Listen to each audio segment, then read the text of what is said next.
ära joo seda vett. Miks? Vaata, kui sa kuskil looduses ringi liigud ja sul on vaja janu kustutamiseks või toidu valmistamiseks vett, siis püüa vältida selliseid pisikesi tiigikesi. Püüa vältida seisvat vett. Alati püüa leida voolav vesi. Siit mitte väga kaugel on jõgi, 100 meetrit. Lähme, toome sealt vett. Kas jõevett võib siis Eestis juua? Vaata, jõevesi nüüd lihtsalt on parem kui seisev vesi, sest jõevesi voolab, aga asi on tegelikult väga lihtne, et kes elab Eesti jõgedes? Kalad elavad, koprad elavad, saarmad elavad.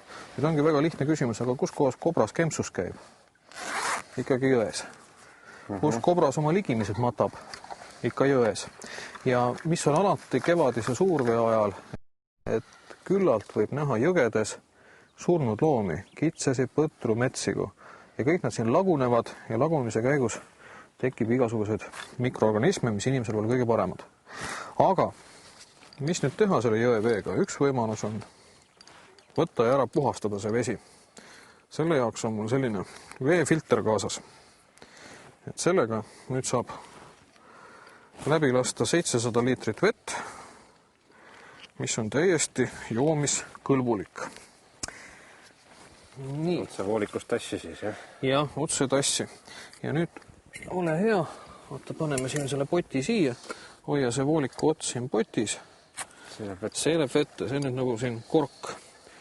Nii, panen ta vette ja esimene vesi, mis nüüd voolikust tuleb, lase kõigepealt jõkke, et see on selline veidike vahutav. Ja nüüd võib hakata potti laskma.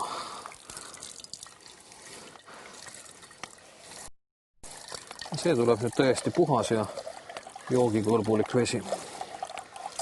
Ja kui nüüd ütleme seda filtrit sul ei ole, millega niimoodi vett puhastada, siis järgmine asi vähemalt, mida peaks tegema, enne kui seda vett tarbima hakata, on teda 10 minutit keetma. Võtame maitse vahepeal. No proovi.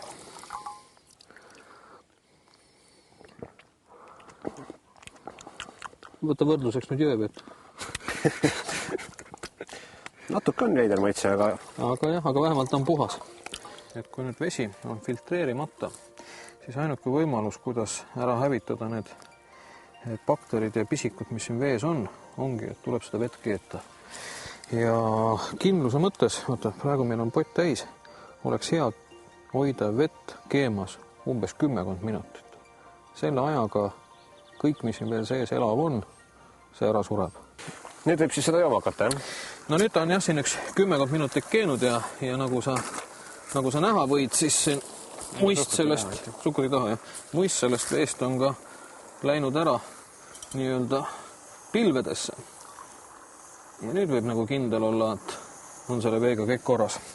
Ja kui sa rohkem teed juua ei taha või süüa teha ei taha, siis see läbi keedetud vesi, ära seda minema ka viska.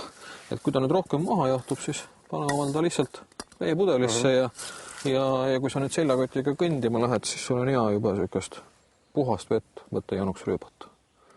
Nii et head tee nautimist sulle.